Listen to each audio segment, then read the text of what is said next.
So welcome along everyone, good afternoon, and thank you so much for joining us for our webinar today. Today we're going to be chatting about music licensing and how it impacts your studio and also your bottom line. I'm Chantal Broderick, board member of Oz Active, and I'd like to welcome along the director of OneMusic Australia, Catherine Giuliano. Hey Catherine. Hi everyone. Great to have you on this afternoon, Catherine. And I also want to say a welcome to Carolyn, Ewan and Jose. Now, they are also from OneMusic Australia, and Carolyn, Ewan and Jose will be in the chat thread and also in the Q&A thread. So as Catherine and I are talking this afternoon, they're going to be there to answer your questions. So please make sure that you say hi to those guys and ask questions as we go along today. Now, Oz Active and OneMusic Australia would like to acknowledge the traditional custodians of the lands across the many areas where this webinar is being held today and pay our respects to their elders past, present and emerging. There are three key areas that we're going to be focusing on during today's session. We're going to chat about understanding if you need a license for the music that you're playing, understanding the best way to advise your music use to the body who issues licenses, and understanding how music creators get paid a share of your music license fees. Now, needless to say, yoga and Pilates are some of the most diversified and much loved practices in the health and wellbeing sector. And classes can be held, in studios to large-scale yoga events like Wanderlust Yoga and Music Festival. We've got Yin Yoga, we've got Hot Yoga, we've got Mat Pilates, Reformer Pilates. There are so many that I could name. And of course, classes take place in a range of different locations, whether it be fitness studios, parks, physiotherapy practices, private studios, just to name a few. So Catherine, do you want to get things started today and talk to us about some of the ways that music is being used in wellbeing businesses? Thank you, Chantal, and hello everyone. Thank you so much for joining and for us to have this opportunity to kind of present to you and speak to you all things music. Music is important in everyone's life and, has impact worldwide in many capacities, but so does yoga and Pilates, which is close to my heart because I do both and it keeps me grounded and very happy. So thank you for this opportunity. So yes, Chantal, the first question you asked, that yes, music is used in lots of variations, and it's either as background music, which is on all the time, or it's in classes and is used to in terms of your movement that happens within a class, or it's just used sporadically. So lots of ways that music is used. In other venues, probably separate to yoga and Pilates, it's live and it's recorded, and there's all different ways that music's used in businesses in particular. So if we get into it, this whole presentation is to provide you with the ins and outs of music licensing in particular, and how it is pertinent to businesses and basically who we are, who OneMusic is as a business in the whole ecosystem of music use, and how we connect with music users, and also the main connection of the creators of music. So we're going to start with the first question that almost everyone asks, and that is, why do I need a music license? So this is where it all begins. So I took this from work and lugged it home.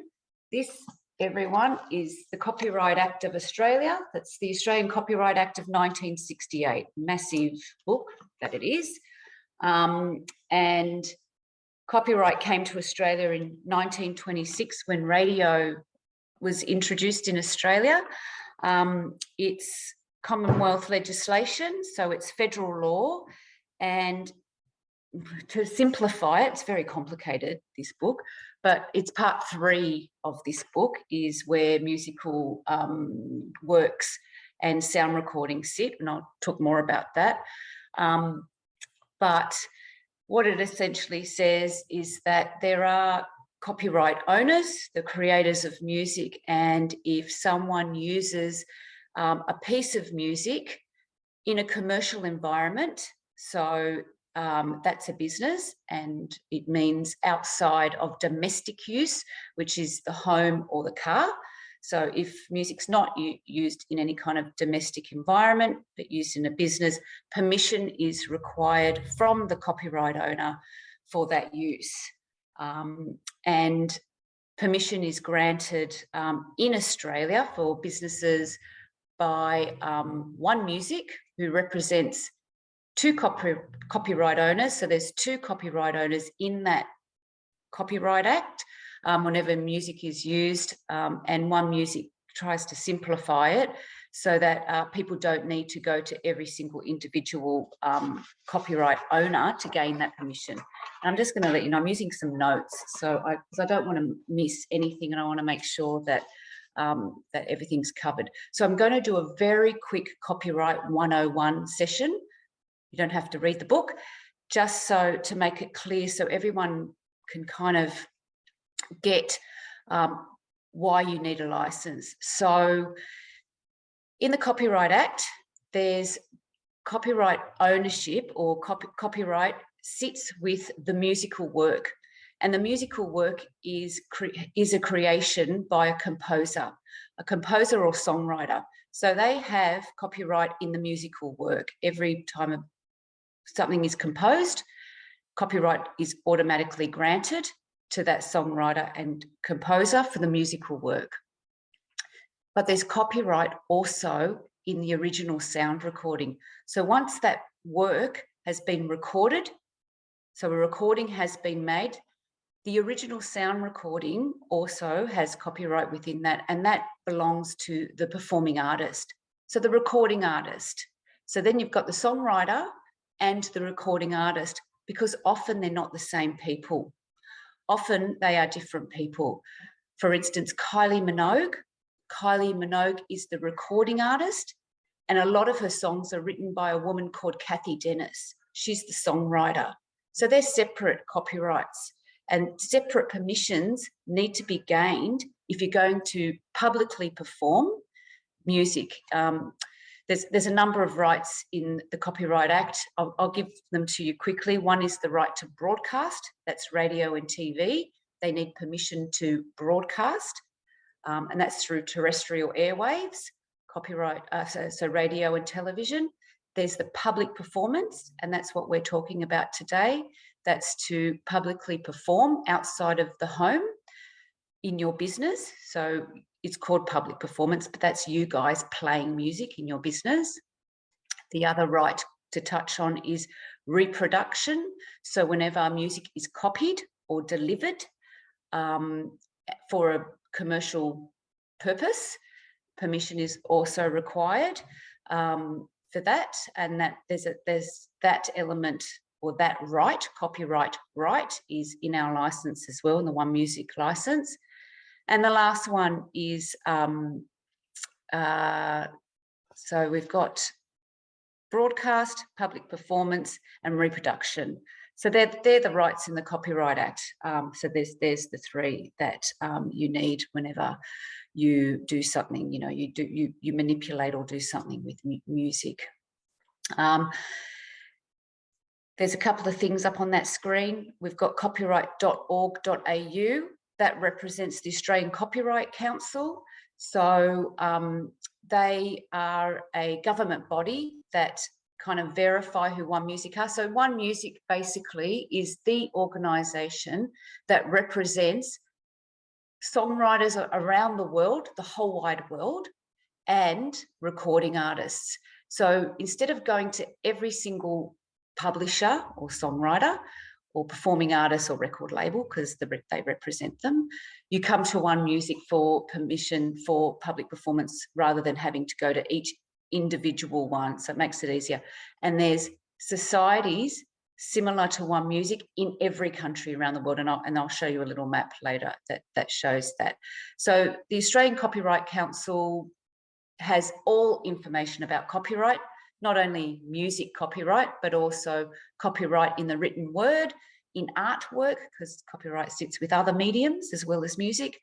So if you want more information, you can go to the Australian Copyright Council, another government organisation that you can go to, which talks about OneMusic and kind of gives you further information other than just from us, from OneMusic, is the acronym is ABLIS, but that's the Australian Business Licence and Information Service. So that's a government service. When you start up a business, there's things that you need, like your public liability insurance. You would also go to ABLIS to find out all the particular licenses you need in starting up a business, and OneMusic licenses is mentioned in there. Respect is up there. That's just to say that you are part of a music ecosystem. So in taking out that license, not are you actually complying with the law, but you're also supporting art and culture and music in this country, and you are a major part of that whole ecosystem, because your license fees go back to that artist and songwriter for them to do the things they do, so that they can create more music for us to love, and for it to create a real vibe for your business. The next point, music motivates and stimulates.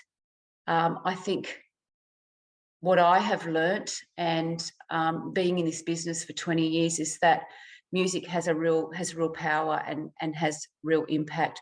I mean, I'm sure you know yourselves that you have your songs, your breakup songs, your songs that make you happy, sad, but music actually can bring people to tears. It can actually influence human behaviour. You know, in restaurants, separate to you guys, but it actually can influence people to actually be able to select specific wines. If it's a restaurant, you know, that sells wine, to what food they pick. It has so much impact. It creates a vibe for your business. It makes people feel calm when you want them to feel calm. It makes people feel excited if you want them to be excited. And it also has impact in your brand. It is one of the elements in creating a brand of how you want your business to be perceived externally. So music is amazing. Obviously, I'm passionate about it. I work in it. OneMusic, so you know, is a non-profit enterprise, as all other societies like ours all over the world. And administration fees taken out to run the business, we operate at about 12% admin costs, and the absolute rest goes to copyright owners. Presto, the last point there, is a free booklet that we provide.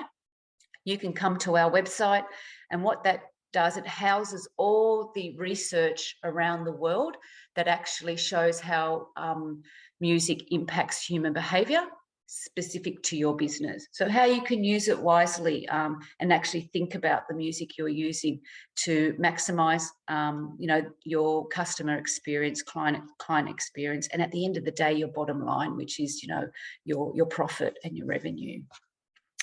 The next question we're going to go to is another one that's around copyright protection, and we get this question is, how do I know the music I am using is protected by copyright?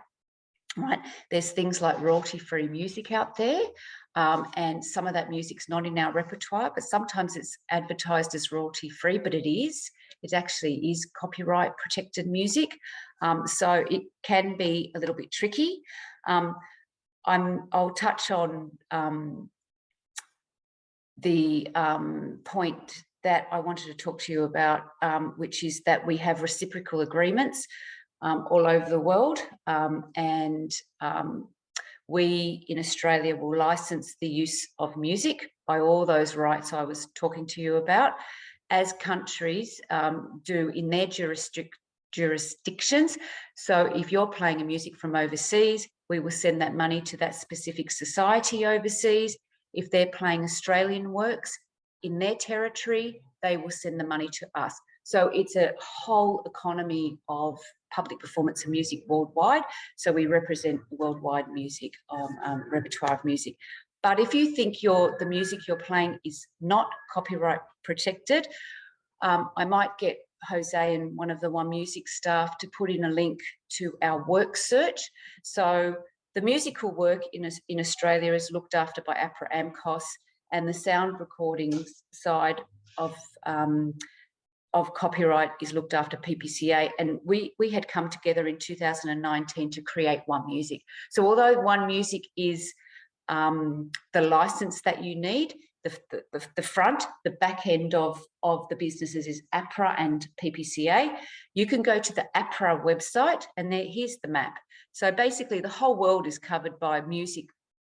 Throughout the whole world is covered by is the music that we represent. Well, that's APRA territory. So this is specific to the songwriter, but the sound recording, we represent the whole lot. But if you go to the APRA website and the work search, you type in the song title, and if you know the performer, that is helpful too, and it will match the worldwide repertoire of music and will let you know whether it's a copyright protected work or not, just for your assurance for a specific song. But the licenses we provide are blanket licenses.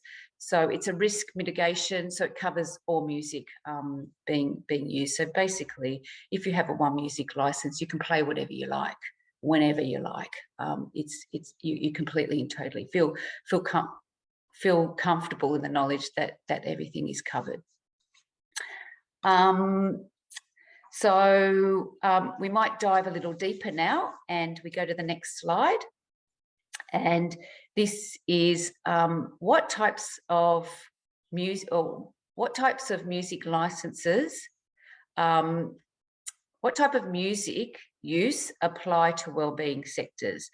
So in the OneMusic agreement, it covers what we think all the types of uses that are happening within your business, and that's yoga, Pilates predominantly, but fitness in general, the fitness industry, and that's music in classes, that's timetabled classes, background music, or often we have discussions with your industry, and a lot of it's like background arrival music, or just to used when people arrive and then not used, and then maybe when they leave.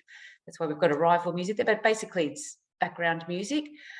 Telephone on hold, your business might be big enough, or you've got multi-locations and you've got a telephone on hold service. So we license telephone on hold. Music on websites, that's just incidental background music that you might just have on your website. So that's not social media or Facebook. They have separate licenses, Facebook, TikTok, all those, they're covered separately. But if you have a dedicated website for your business and you just put incidental music on there, it's covered. There's an all-inclusive element to the license. And what that is, that packages up the whole lot. There's another, Luke, if you press again, I think it might come up. It's digital copy delivery. There it is. Digital copy delivery. That means the reproduction. So when I talked about the rights, public performance, reproduction, broadcast, reproduction is if you make a copy, so it might be a CD compilation, or if you're streaming music, that's bundled into the license agreement. And the all-inclusive might be a cheaper option for some businesses, and they might need all of those up above, and it might be cheaper, or you might just need one or two of the above. Side note is that we work it out with you, the cheapest option. We make sure that it's reviewed properly, and you get the best, the cheapest and the most relevant to your business there. What we're going to go to now is to give you some live examples of the application of the license agreement that we offer for the public performance of music and reproduction, and show how they're actually applied to real life Pilates studios. So I'm going to give you four examples will be coming up. And these are actual businesses. So this first one is a Pilates studio in suburban Sydney, who are a first-time licensee. So they've got a OneMusic license for the first time. So they've just started up their business. They're a franchisee of a whole franchised, type of business. And they have selected the all-inclusive rate. There's a bracket there, so it's only applicable to studios, not for individual instructors. I'll talk about individual instructors, what might be more applicable to you, but the all-inclusive rate was selected here, and they had an estimate number of, because you might have to estimate for the first year, because you don't actually know what your number of classes are, even though there's 50 classes here, would have had to be an estimate, and you might not know what your member numbers are.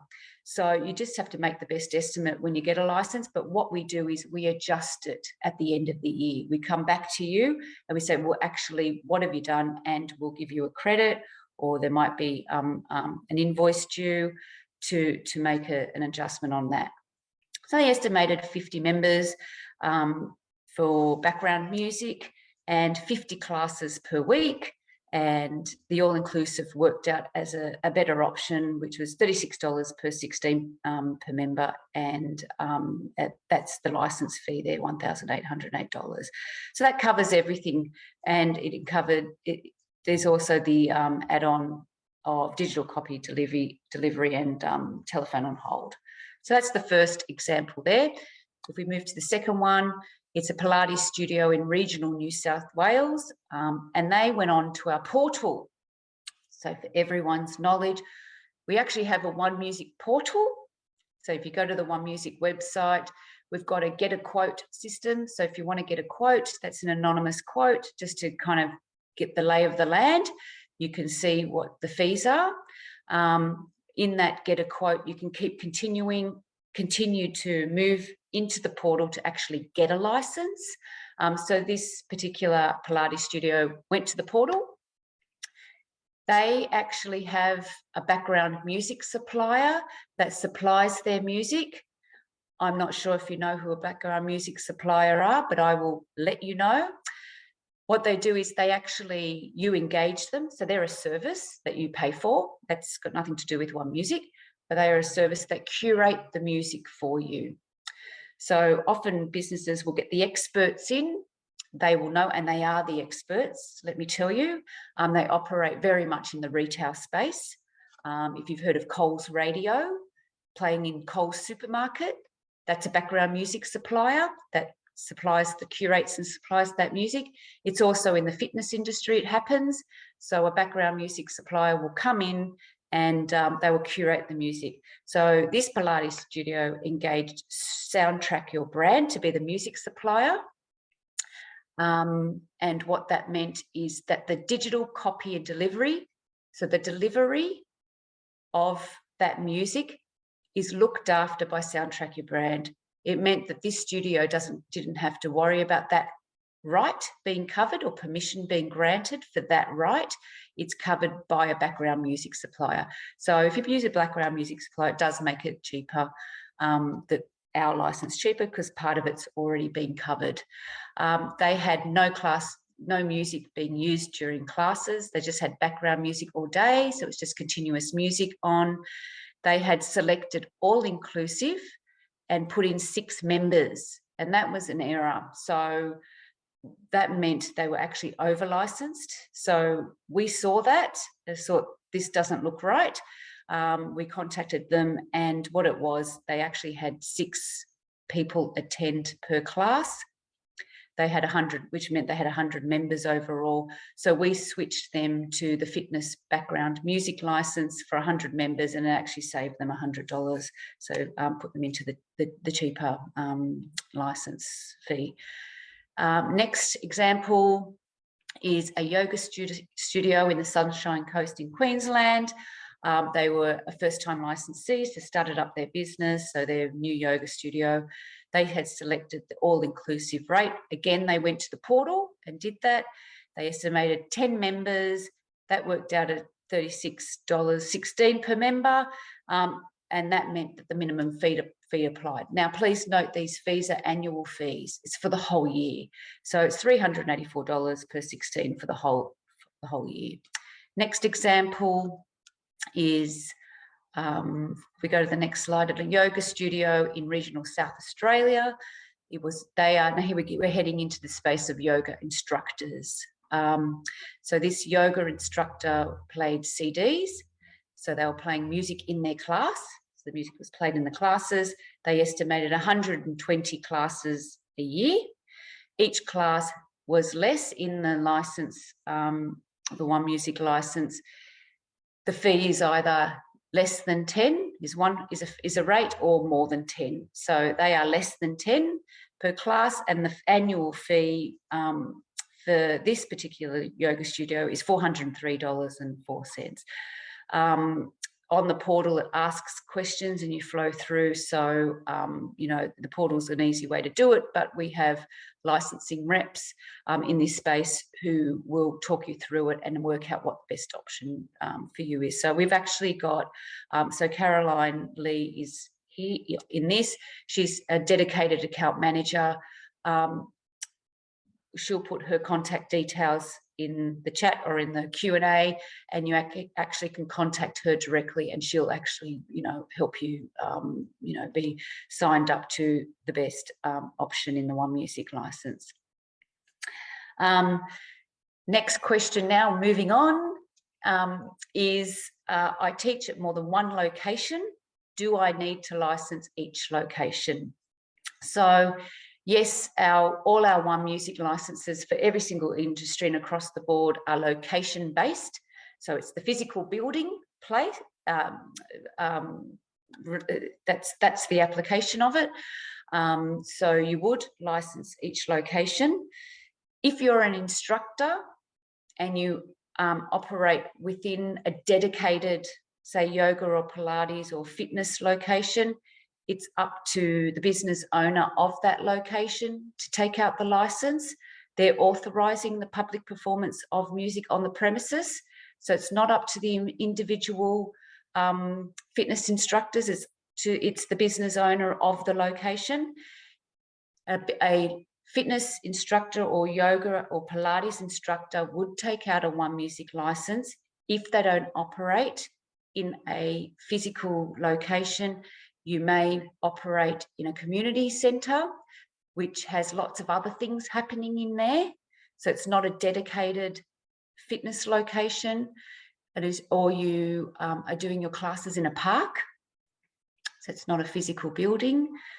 And yes, so you're kind of mobile and moving around, and you're not in dedicated locations. That's when you would need, a fitness instructor would need a OneMusic license directly. So I thought I'd better point that out. Yeah, I hope that answers that question. And if anyone's got more questions about that question being asked, please put it into the Q&A, and we'll answer it and move along. So the next question is, so we're getting a little technical now. So in relation to rights, we're back in copyright and rights. In the license agreement, there's something called partial rights deduction. This is where a discount is applied to the license scheme. Now, going back to the Copyright 101 bit that I talked about, we've got the songwriter, composer, and we've got the original sound recording, which is the recording artist. If a piece of music is covered, so it's a cover, it's not the original song. So it's not Kylie Minogue's version of, Locomotion or one of her songs. It's not the original sound recording, but someone's done a cover recording, then a partial rights deduction is applied because the original sound recording's not being played. But there's always the composer and songwriter element. So you pay for the APRA side of it, which is the songwriter composer side, but you don't need to pay or gain permission and pay for the original sound recording side. So basically, you're going to pay half the fees. So that's what partial rights deduction is. Partial rights deduction, just for your knowledge, I might just add this, is if you were playing live music. So, you know, if someone was playing guitar, again, no original sound recording is being used. The sound recording, the CD or the Spotify or, you know, the actual recording's not being paid. It's live. It's a live performance. You would only need the APRA side if you were playing live music. And that is the option in your business to play live music. Radio and TV, terrestrial radio and TV is the same thing. If you were playing free-to-air TV and radio, which is AM, FM radio, not streamed, also partial rights deduction is warranted there as well. A little bit technical, so I hope I've made that simple for you. If you've got questions, ask. I'm happy to, you know, try and explain that one further. Digital copy delivery, I've touched on this. This is the right in the Copyright Act, which is reproduction and also communication right, but reproduction. And that is where you've either made a copy of a CD and made your own compilation. You can do that in your personal life, by the way. You can do that to your heart's content. But if you're doing it for your business in a business context, that it's called a tariff on the OneMusic license is applicable. And if you're playing any streaming service, it's also applicable because, yeah, that needs to be covered because the stream is the communication is happening for that. So that's what digital copy delivery is. Next question is, we're going into the streaming element now, is I pay for a streaming service. Do I still need a license? The answer is yes. You do need a license if you're paying a streaming service. And I'll tell you why. When you subscribe to a streaming service, to a subscription service, or it could be an ad service, you know, or ad-funded service, or it could be just the pure subscription service. When you sign up to that, in the terms and conditions, it's for domestic use only. You're not meant to be streaming those services in your business. That's not part of the terms and conditions. Say if you sign up for Spotify or Apple Music, you're not meant to be doing that. But you still need a OneMusic license because we are licensing the right for you to do that, the rights, which is the communication and the reproduction right to do that, because you are exercising that right. So it's a funny one. You, even if you're using that, I mean, we don't police that because it's got nothing to do with us. That is about you and Spotify. You know, that's your engagement with Spotify. If you're using Spotify in your business, but we license the rights being utilised. And what is being utilised is the reproduction, which is digital copy and delivery, which I mentioned before, if you're using Spotify in your business. So yes, if you're using a service, you are, because you're actually using that service when you sign up for it for your home use only. Next question. Another big question that's asked, and legitimately so. Where does the money go? How do I know it's going to the people I'm playing?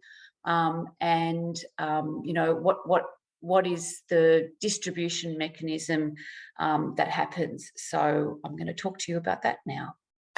So Catherine, first, can I jump in quickly? Yeah. Sorry to interrupt because you're doing fantastic. I just wanted to acknowledge that there have been quite a few questions just on that last one when you talked about the streaming service, and there's quite a few questions coming up also in relation to the license when when using outdoors, like in parks and recreation areas, which you touched on also. So, and I know that E1, you're going to jump on, you're keen to jump on as well and answer those. So I just wanted to let everyone know that we are monitoring the questions as they go along. And when Catherine has finished the presentation, we're hoping we'll have a little sliver of time to be able to answer your questions. So please continue to ask them in that Q&A box, and we hope to get to them towards the end of the presentation.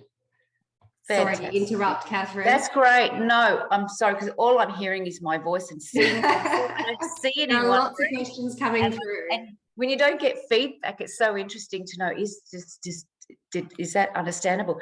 Yeah, so if you're a business and you're playing music in a park, you need a license. So I don't know what the particular question is, but yes, you do, because you're a business and you're doing it in a commercial context.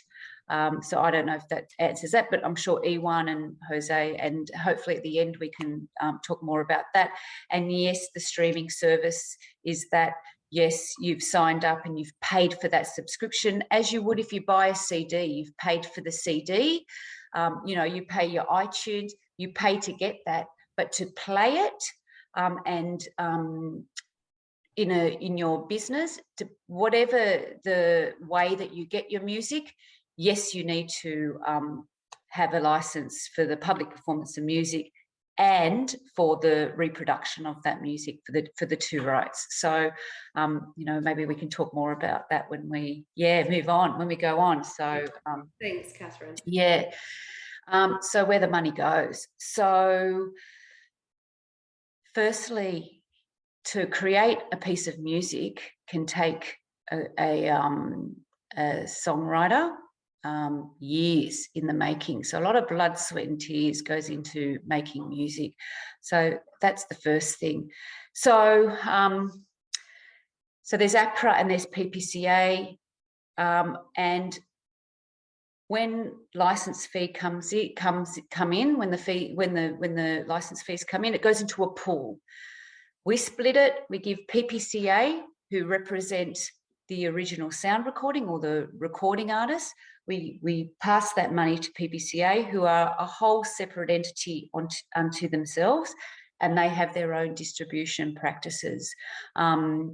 And you can visit their website to see what they do. But I'm going to talk about APRA, APRA, the songwriter element of it, because APRA actually administers OneMusic. I was an APRA employee to start with, and we took in the PPCA representation and created OneMusic to make it easier for you guys to have a one-stop shop. That's why OneMusic was created, to further simplify things, because as you can tell from this presentation, music copyright isn't that simple, unfortunately. So we've tried to make it simple. So in terms of where the money goes for songwriters, we distribute it through data we receive. So we receive data, songwriter data or set list data from a number of sources in your industry, because we don't ask you as individuals to give us every song that you play. There's no way we would ever do that. We've got, just to give you an idea, we've got about 100,000 licensees out there. And if we asked every business to give us every single song they played, well, it would not only be onerous on you to do that, especially if you're playing a lot of music, but we wouldn't be able to do it. There would be no money left to give to the songwriter and to the recording artist, because that amount of data and to work it out, to pay it out, it's not possible. So it's a blanket license. The licenses that are given to you is blanket license, which means you can play as much music as you like, whenever you like, whatever music you like. So how do we pay it out? So I've got my notes here, so I'm going to tell you. So for fitness classes, if you have that tariff in the OneMusic license, we pay out 38% of the pool of money that we get is paid out to data providers that curate fitness programs. For instance, Les Mills is one. There's a number of them. So we get data in from fitness program operators and service providers. They give us 100% of the music that they are providing to businesses. So 38% is based on that data. 31% is based on radio playlists.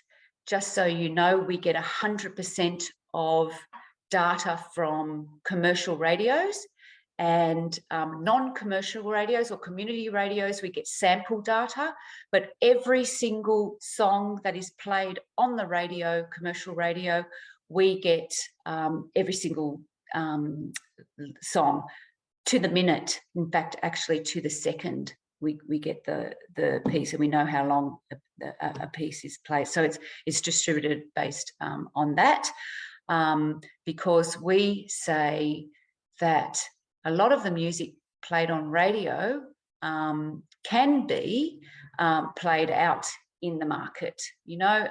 So that's why we also get community radio too, because that can be niche music, and we want to pay out to niche songs as well. And the other 31% is paid on the data we receive from streaming services. So we get every single stream from every single streaming service. Every single stream, if you have Spotify, every single stream is reported to us, because we have agreements with Spotify for the domestic use. They have to still be licensed for that domestic use of coming into the territory of Australia. So from Spotify, we get every single stream. So for classes, that's how we pay it out. For fitness background music, now background music also covers TV. TV's within that mix, because there are quite a few businesses in the fitness industry that actually have the TV on, and people can access TV. So 50% goes to TV, music on TV.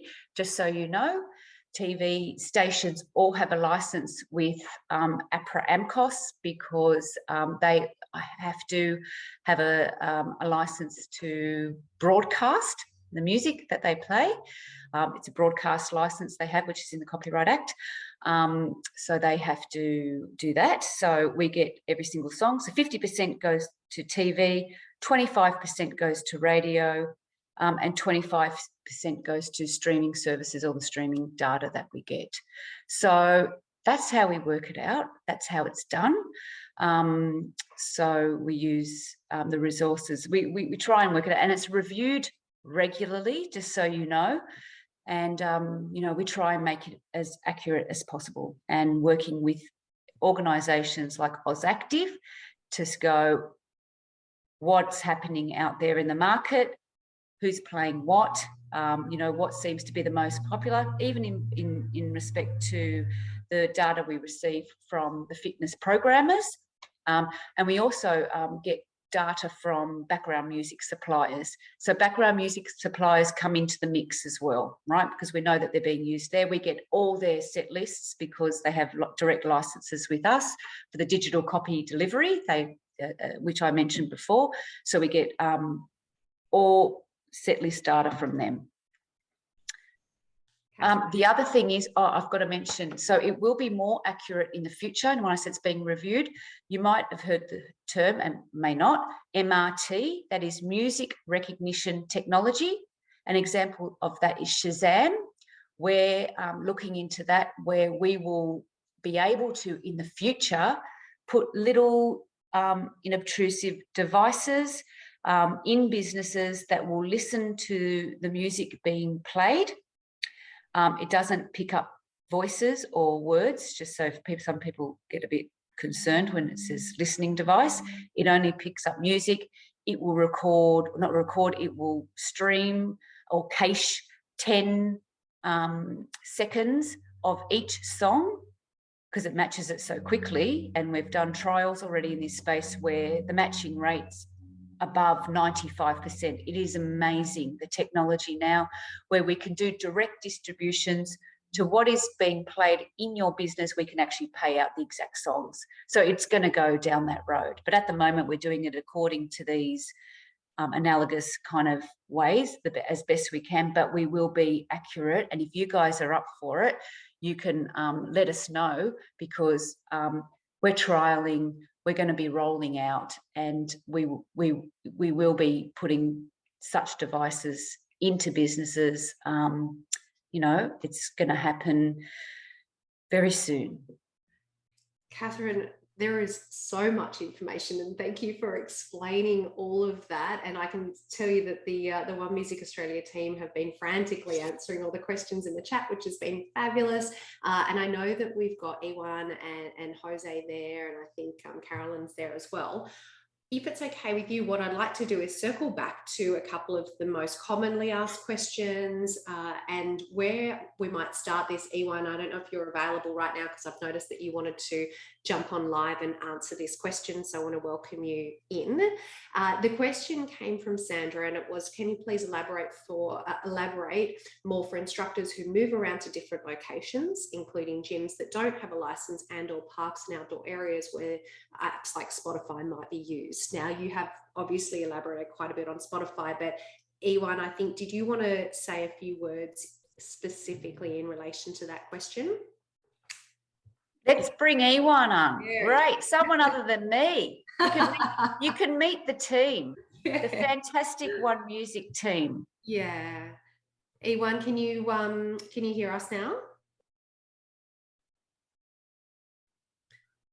Maybe you can hear us, but we can't hear you. Do you want to just check that you're not on mute at the moment? He's off mute. I can see that he's off mute. Okay. If not, Ewan, I'll leave that one with you at the moment. And oh, here we go. We've got Jose. We have Jose. Hey, Jose. Thanks for joining us. We can't hear you. No, so there's no audio. No. That's unfortunate. Okay. But I can answer that. Oh, do you want to answer that, I'll answer it. So if you're an instructor and you're moving around, you would have a OneMusic license to cover you because you're essentially a small business, you're a sole trader.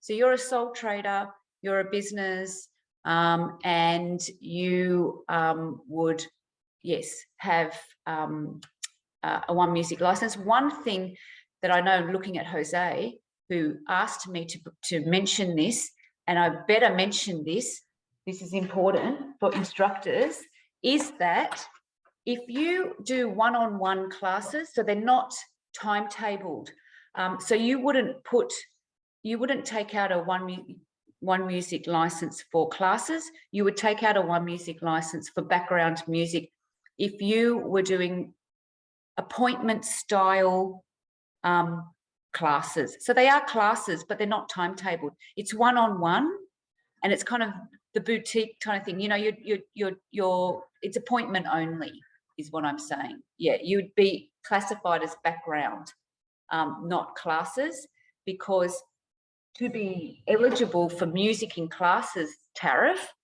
it has to be timetabled. It's got to be timetabled and scheduled for the public, yeah, to attend and see it. Catherine, thank you. And Ewan and Jose, feel free to jump on if that audio is working. Do you want to try that again? No, we have your visual, just not the audio. Catherine, thanks for answering that question. The other thing that I'm seeing coming up frequently is questions around Power Music, Yes Music, Click Mix. That seems to be popping up quite frequently. People asking how the licensing applies, and I know that the team have been answering that. Do you want to talk to that as well, Catherine? Is that a type of music being used? Yeah, so we've got here, I'd like to know how this applies to Power Music. Power Music sell their music to trainers to use in our exercise sessions. Do we need a license? And I can actually share with you, just in case anyone hasn't seen the answer here. So Jose has answered that Power Music is a PPCA-free covers service.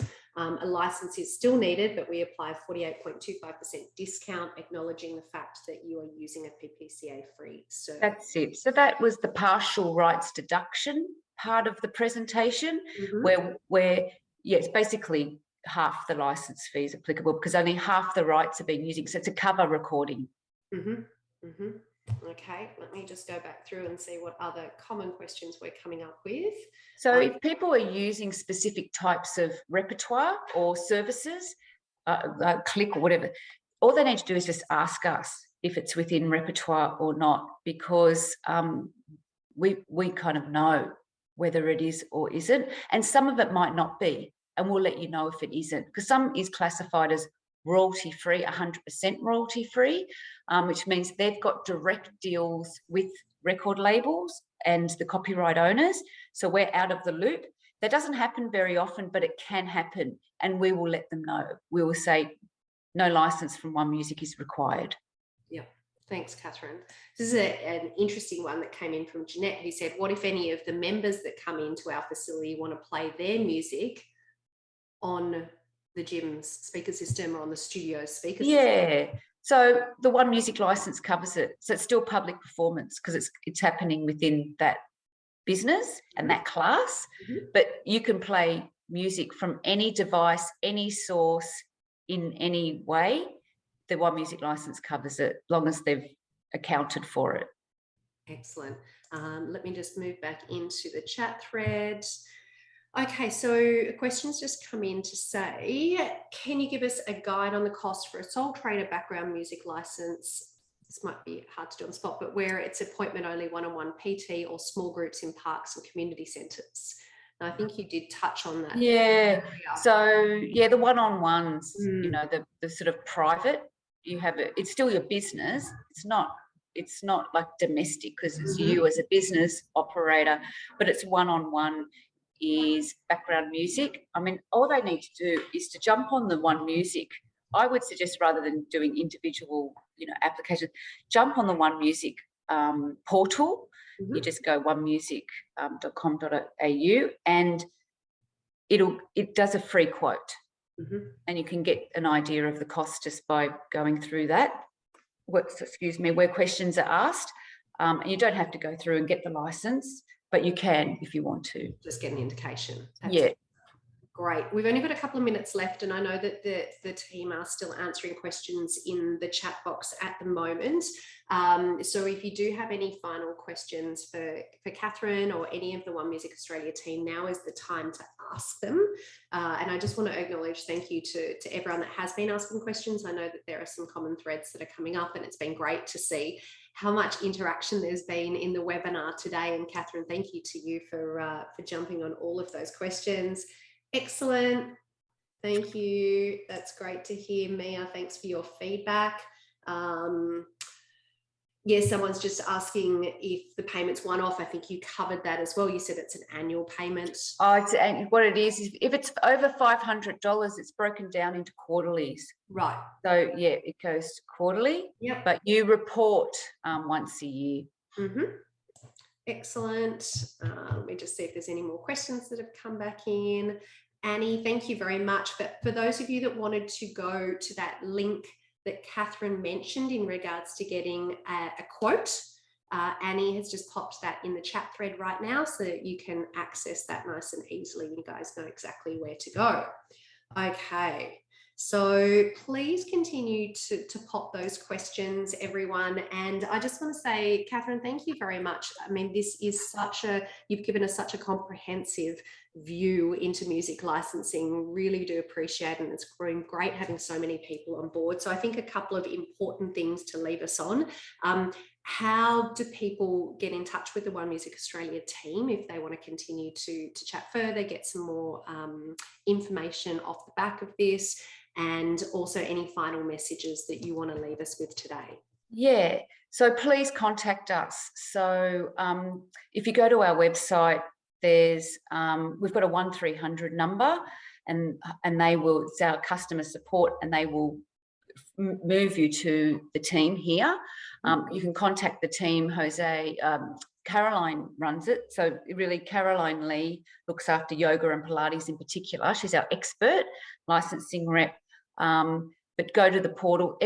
We've got all the information. We've got live chat is another facility that we've got. So you can go there. And yeah, happy to help.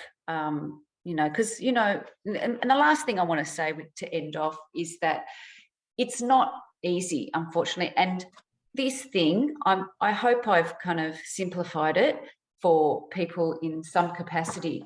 And I want to leave people with the knowledge that they are contributors to the whole music ecosystem, is what I said, the story of a song. We've got this story of a song, and license fees actually do go to people. And it's unfortunate that only we see it.